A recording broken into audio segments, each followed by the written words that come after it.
Welcome to today's reading from Sri Damodara Janani, Lord Damodar's Mother by Sivarama Swami. We are reading from chapter 8 at the moment, Sri Damodar's Mother. And last time when we concluded our reading, we were reading about the birds, discussing about the pastimes of Lord, and they were discussing the good fortune of Mother Yashoda, and we'll continue from there. Mukam karoti vachalam pangum langhayate girim yat kripatamam bante Shri Gurum Dinatarinam Paramananda Madhavam Shri Chaitanya Ishwaram Hari Om Tat Sat.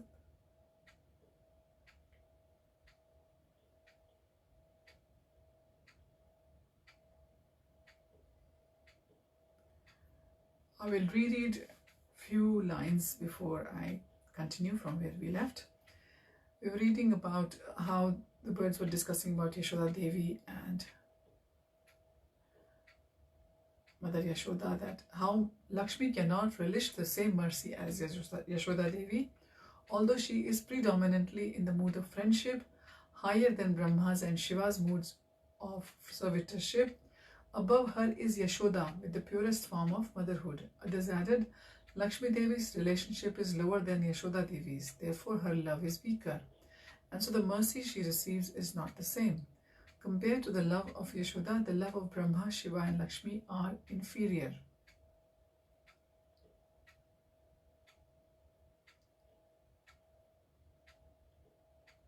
And so the Lord's reciprocation with them is weaker.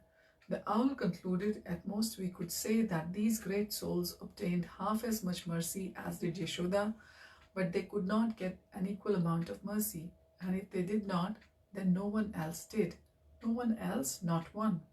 The Mathura songbird was thrilled to have the privilege of seeing such a great devotee of Krishna as Mother Yashoda, yet he remained curious how Yashoda had attained the position of the Lord's mother, thus becoming the beneficiary of such mercy. Braja's birds could understand what was on the songbird's mind, and so Shuka spoke. Earlier we read that Lakshmi Devi's conception is that she belongs to Lord, so she is Tadiya.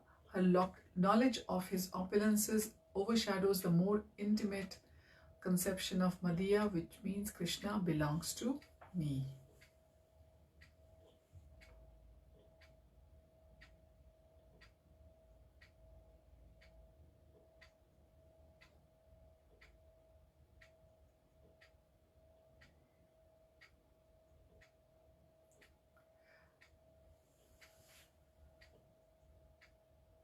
The Mathura songbird was thrilled to have the privilege of seeing such a great devotee of Krishna as Mother Yashoda, yet he remained curious how Yashoda had attained the position of beneficiary of such mercy.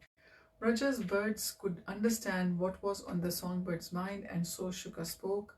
Dear friend, Lord Brahma prays to take birth here in Gokul so that he can get the dust of one of Yashoda Devi's subjects on his head. He is therefore in no position to benedict anyone to become Krishna's parent.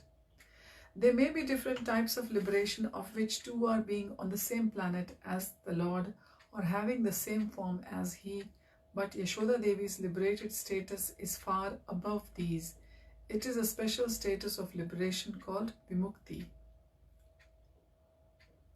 The songbird asked, what is the speciality of Vimukti? It is the mature fruit of Prema, the loving service of the Lord. Yes, it is. Are you trying to describe it or give it a name? Yes, I am, but words escape me. Terms like Kripa or Prasad do not really do it justice, although everyone here in Vraja knows what it is. It remains beyond definition. The owl added, it is what it is, that is all. Shuka continued, correct, it is simply Vimukti, and Krishna is the one who gives it. He is Vimuktida. Vimukti is what it is. So dear friend, Although you may have heard that Vasu, Drona and his wife Dhara performed austerities to have the Lord as their son, still you should know better than to think that demigods can become the Lord's parents. Not a well-considered concept, said the wagtail. Bad logic, bad logic. Drona and Dhara entered the bodies of Nanda Maharaj and Yashoda Devi, and in that way, by the grace of Krishna's eternal parents, these demigods enjoyed parenthood, that's all. Unable to restrain themselves further, the other birds sang, Queen Yashoda is Krishna's eternal mother, she is Nitya Siddha. No practitioner could have become Yashoda and no one will. She is exclusively his eternal mother, that is the meaning of Vimukta, special liberation. Having concluded in this way, the birds became overwhelmed by ecstasy. Flittering on their branches and bobbing up and down, they sang the following song in chorus. Nimam virincho na bhavo na shrir api anga samashreya prasadam libhire gopi yet tat prapa vimuktidat.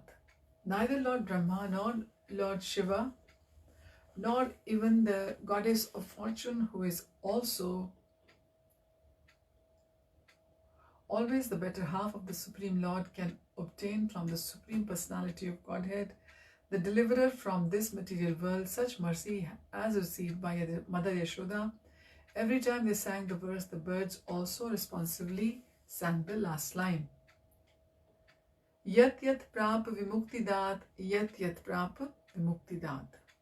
When Krishna heard this wonderful song, he paused in his play and became absorbed in thoughts of his mother and the unique devotion that she and the Vrajavasis harbored for him. They are so remarkable, their love so unique, so rare, so wonderful, so powerful. The cowherd boys noted Krishna's reverie, and so they entertained themselves by feeding each other sweets. They knew that Krishna was special. He accomplished superhuman feats. He was very clever and he was universally attractive. In short, he is very mysterious, one boy once remarked, and all these features made him so lovable that the boys could not live without him. When inevitably they were separated after a day of play, the boys died. They moved about their homes like haunted creatures, behaving as if Krishna was beside them. At night they talked in their sleep, saying things like, "Friend, hide your body effulgence lest we are discovered stealing yogurt here." The boys' parents worried that the children had no appetite at home. The only way to persuade them to eat was by setting a seat for Krishna and saying, "Look, my beloved Krishna has come to our house for supper. Now both of you eat together heartily." And the love of the Gopas did oblige Krishna to appear in the houses for supper. Visible only to his friends, Krishna would eat so that the boys would eat, and the parents would marvel at how the plate set for Krishna was mysteriously consumed. The elder Gopas and Gopis were astonished by these incidents, and they too would say, "Krishna is so mysterious."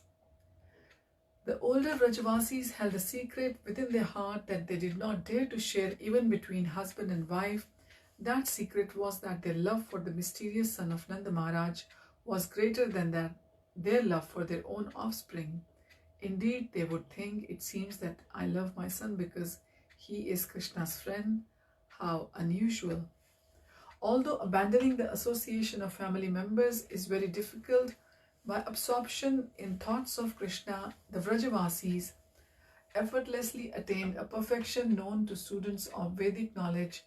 But then it is said that cannot be given up for Krishna's sake by those who have fully surrendered to his lotus feet. And the Vrajavasis were fully surrendered. Indeed, their devotion to Krishna went beyond surrender. Krishna was the entire being. In that way, the soul is the dynamic force in everyone's body. Krishna and their love for him was the Vrajavasis' source of life. Unlike yogis, jnanis, or even regulated devotees, the Vrajavasis' attachment to Krishna was effortless. It was spontaneous, as was his attachment to them. The unceasing and increasing exchange of spontaneous love between Krishna and his devotees saturated the land of Vraja and made it a place so special as to be revered by the residents of Vaikuntha. The power of this Vraja Bhakti was so great that conditioned souls who strived after it by hearing about Krishna and his companions surpassed both the spiritual practices and perfections of other transcendentalists. Krishna looked lovingly at his friends and thought, "For them I am so easy to attain." His heart replied, "But for others you remain very distant." Conversing within himself, Krishna responded, "I am also easily purchased by those who follow them. For who follow my mother, easy and difficult, both. I let mother tie me up to this mortar, and from now on the word Bhagavan will mean the Gopi's son, Gopika Sutta. That is what it always means. But that is not understood even by the devotees in Vaikuntha. Glancing at the playing boys, Krishna thought, it can be understood by those who associate with them, or by those solely devoted to them. The Vedic conclusion is that anyone can attain spontaneous attachment to me and by the association of pure devotees. Does that apply to materialists, jnanis, and even the self-realized? If they somehow get the association of Bhagavatas, then gradually I become accessible in truth. Austerity, scriptural study, and even attempts at liberation are false duties. Hearing from and serving my devotees is the only true duty for mankind. I will repeat, hearing from and serving my devotees is the only true duty for mankind.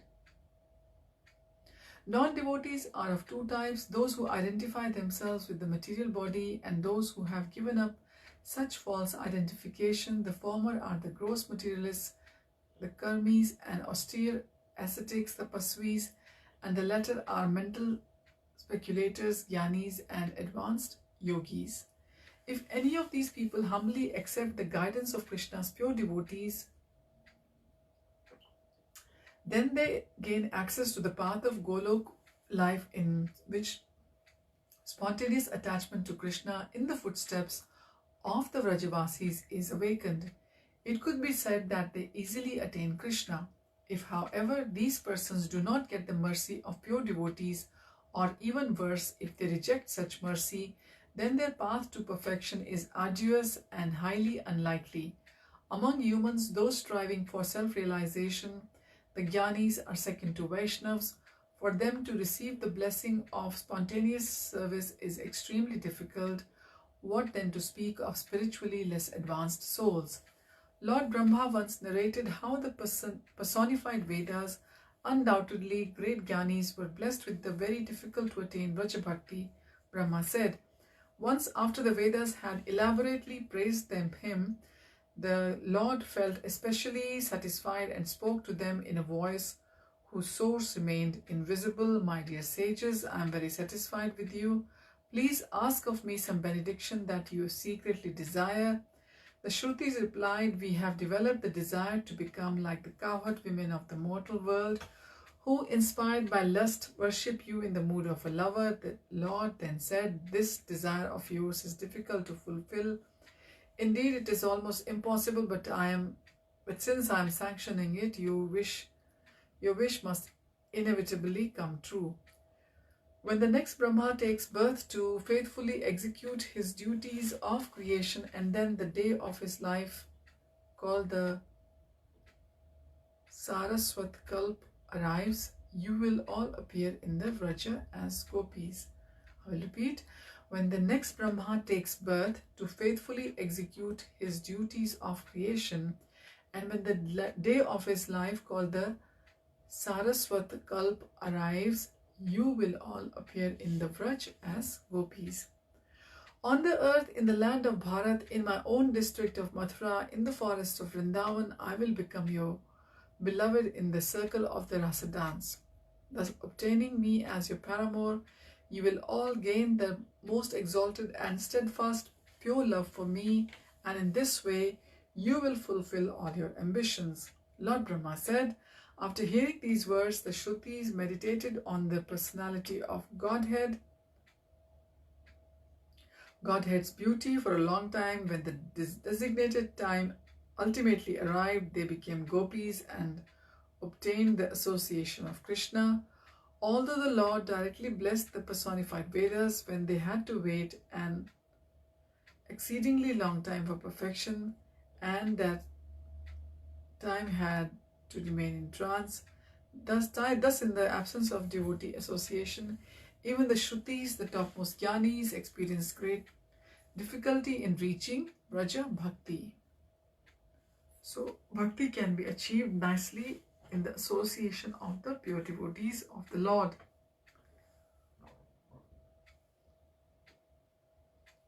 Krishna reflected whether Jnanis take the self to be the boat with which to cross the ocean of nations, whether they have realized the self and become Jivan Mukta, or whether they are universally recognized authorities like the Kumars, Brahma, Shiva or Lakshmi, they remain far from me, the son of Yashoda. Krishna's inner self added, and the devotees got perfected in the meadow of neutrality. They also remain far distant, for real bhakti begins with the service or the dasya ras. Indeed, those devotees who are firmly fixed in their spontaneous devotion will offer their respects to the devotees of Dwarka, Ayodhya and Vaikuntha from a far distance. The cowherd boys interpreted Krishna's reverie as moroseness, and so they gathered around him to cheer him up. Some spoke sweet words of encouragement, others massaged his bound belly, and still others fed him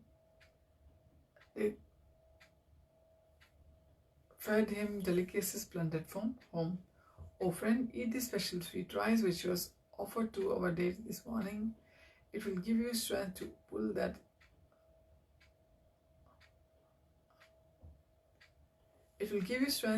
that mortar to the ends of the earth.